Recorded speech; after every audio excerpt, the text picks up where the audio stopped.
Deus expulsou Satanás do céu devido ao seu pecado e rebelião. Jesus disse que viu Satanás cair do céu como um relâmpago. Mas por que Deus simplesmente não matou Satanás e o baniu para sempre? Porque Satanás ainda existe. No estudo bíblico de hoje, vamos descobrir a verdade por trás de por que Deus não pode e não vai matar Satanás nem seus anjos caídos. Satanás é uma figura bíblica bem conhecida na modernidade. O que a maioria das pessoas não sabe, no entanto, é que a palavra Satanás significa adversário ou inimigo. Também pode significar caído. Note que seu nome não é o que caiu, mas sim um caído, o que significa que está em tempo presente contínuo. Isso implica que ele está continuamente caindo. Ele está constantemente se tornando mais sombrio e perverso.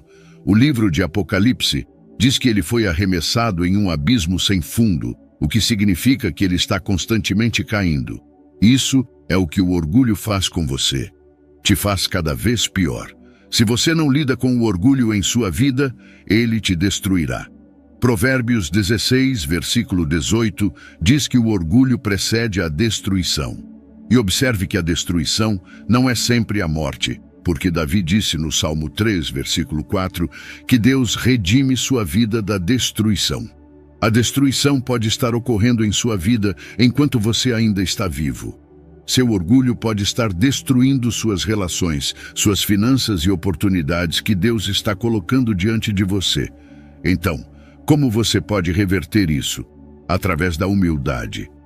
Satanás, também conhecido por alguns como Lúcifer, é o antigo tentador que tem tentado enganar a humanidade para desobedecer a Deus por milhares de anos. Satanás começou como um anjo no céu, criado por Deus para sua glória e louvor. Mas Satanás não estava feliz apenas servindo e adorando a Deus. Não, ele queria ser servido e adorado, queria ser visto como igual ou até superior a Deus Todo-Poderoso. Por isso, Satanás organizou uma rebelião no céu, reuniu um exército de anjos e voltou suas intenções contra as de Deus. Esses anjos são conhecidos como anjos caídos. A guerra no céu foi feroz. De um lado, o arcanjo Miguel e seu exército de guerreiros angelicais. Do outro, Satanás na forma de um dragão massivo com milhares e milhares de demônios. O domínio de Deus, no entanto, não pôde ser derrubado com sucesso, e a batalha terminou com Satanás e seus anjos sendo expulsos do céu. Apocalipse 12, versículo 7 a 8 diz: Houve então uma guerra no céu. Miguel e seus anjos lutaram contra o dragão, e o dragão e seus anjos lutaram, mas não foram suficientemente fortes e perderam seu lugar no céu. Você pode ver que Satanás e seus anjos tinham um lugar, uma posição e uma dimensão no reino celestial, mas eles perderam.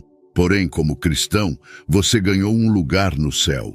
Efésios 2, versículo 6 diz: Deus nos ressuscitou com Cristo e nos fez sentar com Ele nos lugares celestiais em Cristo Jesus.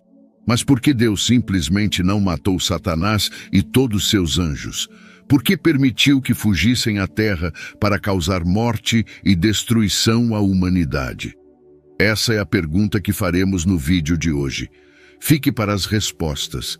A razão principal é porque Deus não pode matar Satanás nem seus anjos, porque foram criados por Deus e à semelhança de Deus, que é Espírito. Deus é um Espírito, segundo João 4, versículo 24. Então, Lúcifer e seus anjos são espíritos e, portanto, não podem morrer. O fato de que Satanás está vivo significa que Deus tem um propósito específico para ele. Deus tem um plano para todas as criaturas. Ele as criou todas com um propósito e ainda quando a criação não escolhe a vontade do Criador, o Deus Criador tem uma maneira de usar circunstâncias, escolhas e decisões ruins para sua glória. Portanto, vamos examinar quem é Satanás e como Deus está usando a Satanás hoje. No livro de Isaías, no capítulo 14, vemos como Satanás caiu do céu. Este texto nos dá uma visão do que a Bíblia diz sobre sua rebelião. Como caíste do céu, ó estrela da manhã, filho da alvorada. Foste lançado à terra, tu que enfraquecias as nações. Tu dizias em teu coração: subirei ao céu, acima das estrelas de Deus exaltarei o meu trono, e no monte da congregação me assentarei, nos extremos do norte. Subirei acima das alturas das nuvens, serei semelhante ao Altíssimo. No entanto, serás levado ao Sheol, ao mais profundo do abismo.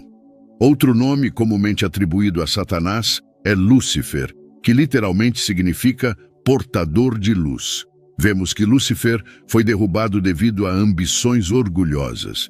Esta escritura é uma declaração clara do que aconteceu a Lúcifer. Outra referência à queda de Satanás se encontra no livro de Ezequiel, no capítulo 28. Assim diz o Senhor Deus: eras o selo da perfeição, cheio de sabedoria e perfeito em beleza. Estiveste no Éden, o jardim de Deus. Todas as pedras preciosas eram tua cobertura: o sardônio, o topázio, o diamante, o berilo, o ônix e o jaspe, o safira, a esmeralda e o carbúnculo, e de ouro eram os engastes e os entalhes em ti, no dia em que foste criado, foram preparados. Eras um querubim ungido para proteger, e te coloquei.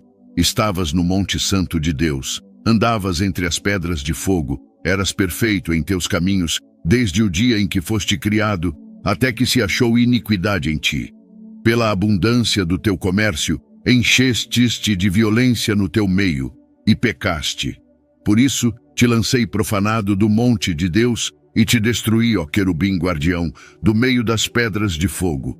Teu coração se ensoberbeceu por causa de tua beleza, corrompeste a tua sabedoria por causa do teu esplendor. Lancei-te por terra, expus-te perante os reis, para que te contemplem.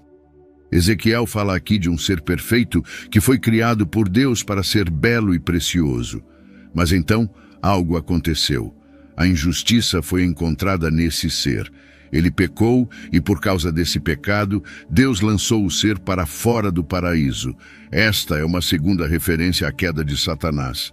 Ele caiu porque havia uma semente de desconfiança nele. Algo orgulhoso estava crescendo dentro dele, algo que Deus não podia permitir no céu. A realidade é esta: Satanás era um anjo de alto escalão no céu. Caiu tão longe que se tornou não só Satanás, o caído, mas também Satanás, o tentador, tão arrogante em seus caminhos que não podia evitar guiar outros ao erro, assim como ele se desviou. Satanás também é um acusador, como se vê no livro de Zacarias, no capítulo 3, onde temos uma imagem clara de Josué diante de Deus, com Satanás à sua direita, trazendo acusações contra ele. No Novo Testamento, vemos que Satanás ainda atormenta a humanidade. Até mesmo o Senhor Jesus Cristo foi tentado por Satanás durante 40 dias no deserto.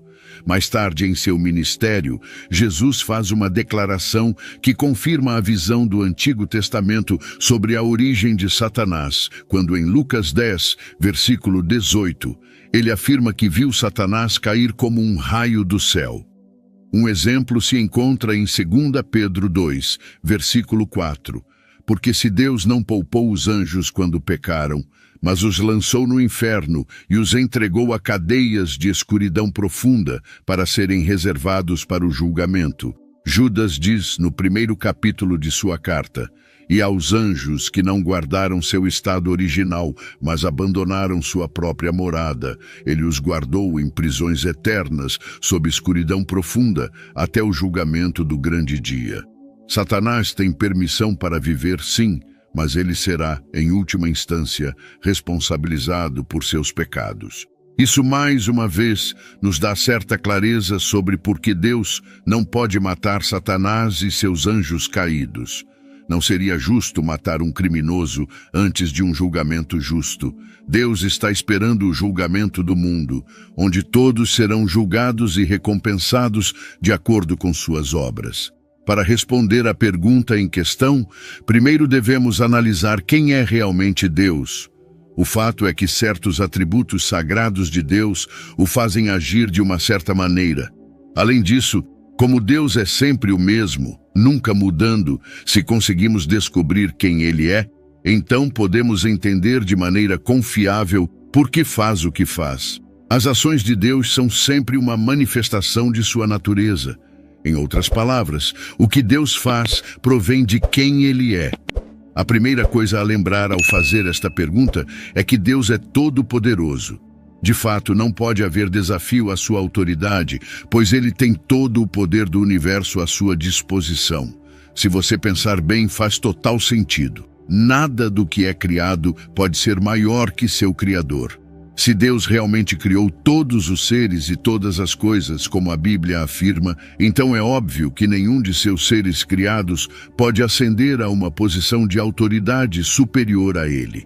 Um mal-entendido comum sobre Satanás é que ele é o inimigo supremo de Deus. Há quem acredite que Satanás e Deus estão presos em um confronto pelo universo. Há quem acredite que Deus só conseguiu defender o céu ao expulsar Satanás e seus demônios. É um grande erro pensar dessa maneira. Deus não tem rival, ninguém se aproxima dele em poder, nem mesmo Satanás. A batalha pelo céu, da perspectiva de Deus, não foi uma batalha de fato. Não havia possibilidade de Satanás ganhar contra o Criador Todo-Poderoso do céu e da terra. O evento está registrado no Apocalipse capítulo 12, versículos 7 a 9. Houve então uma guerra no céu. Miguel e seus anjos lutaram contra o dragão, e o dragão e seus anjos lutaram. Mas ele foi derrotado, e não houve mais lugar para eles no céu, e o grande dragão foi lançado fora. Aquela antiga serpente chamada Diabo e Satanás, que engana todo o mundo. Ele foi lançado à terra, e seus anjos foram lançados com ele. E ouvi uma grande voz no céu dizendo: Agora veio a salvação, o poder e o reino de nosso Deus, e a autoridade de seu Cristo, porque o acusador de nossos irmãos foi lançado fora, aquele que os acusa dia e noite diante de nosso Deus. E eles o venceram pelo sangue do Cordeiro e pela palavra de seu testemunho, pois não amaram suas vidas até a morte. Há algo belo a encontrar na natureza de Deus, no fato de que ele não mata Satanás imediatamente. Este ato de misericórdia mostra que Deus ama as suas criaturas, mesmo quando elas não o amam de volta. A segunda coisa que devemos entender sobre quem é Deus é que ele é onisciente. Todos os pequenos e aparentemente insignificantes detalhes do universo são conhecidos intimamente por Deus. Não há exceção a esta afirmação. Deus tem um entendimento completo de cada indivíduo e de cada situação e escolha que esse indivíduo faz. Isso significa que Deus tem uma perspectiva como nenhum outro ser no mundo. Ele é capaz de ver completamente ambos os lados de qualquer história. A Bíblia diz muito pouco sobre por que Satanás fez o que fez. Diz que ele se tornou ciumento e orgulhoso de Deus.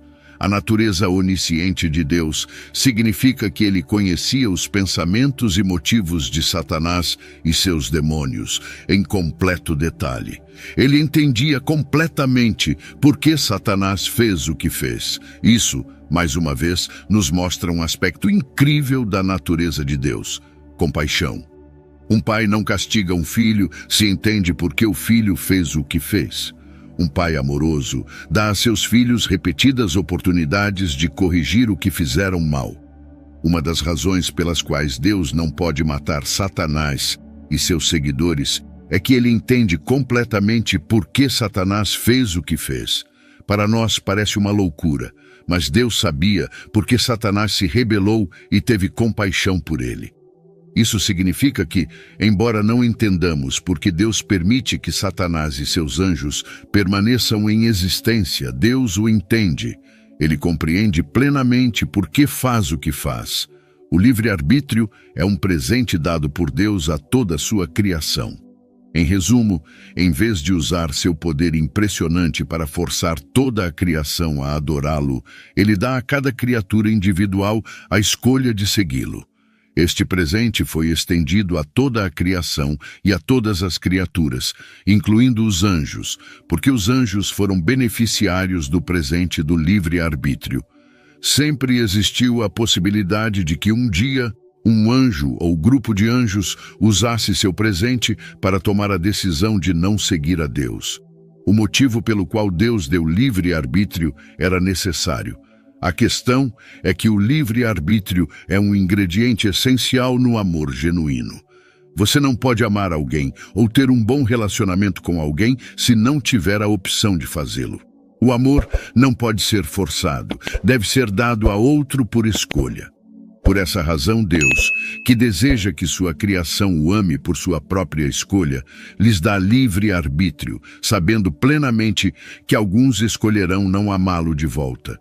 O problema que surge por causa do livre arbítrio é este: se Deus castiga e mata cada um que exerce o dom que ele lhes deu de uma maneira que ele não aprova, realmente lhes deu uma escolha? Você não tem realmente uma escolha se uma de suas duas opções tem a certa pena de morte anexada a ela. Não, o livre-arbítrio requer que tanto a possibilidade de rebelião quanto de redenção permaneçam em existência. Assim, porque Deus é justo e equitativo, ele escolhe honrar a escolha de Satanás de abandonar sua posição no céu. Ele não será derrocado, mas não eliminará aqueles que escolhem mal. Há uma teoria mais sobre por que Deus permitiu que Satanás e seus demônios vivessem após sua rebelião. Se lermos os relatos do Evangelho sobre a vida de Jesus no Novo Testamento, vemos que Satanás tinha um papel que desempenhar no caminho de Jesus para a cruz. Pode ser que, mesmo quando Satanás tinha rejeitado a Deus, Deus ainda o usaria para cumprir sua missão final de livrar o mundo do pecado. A primeira vez que Satanás aparece no Novo Testamento é quando tenta Jesus no deserto. 3 vezes, Satanás vem a Jesus com várias tentações, e Jesus mantém sua posição, citando as Escrituras de volta ao tentador. Jesus se tornou o primeiro ser humano a resistir aos seus comentários tentadores. Esta é uma seção crucial da história de Jesus, porque prova que ele é digno de morrer pelo pecado. Por quê? Porque só uma pessoa inocente pode ocupar o lugar de uma pessoa culpada. Quando uma pessoa inocente ocupa o lugar de um criminoso na prisão, a inocência dessa pessoa é transferida para a pessoa culpada. Eles trocam de lugares. O plano de Deus era transferir a santidade de Jesus para a humanidade pecadora.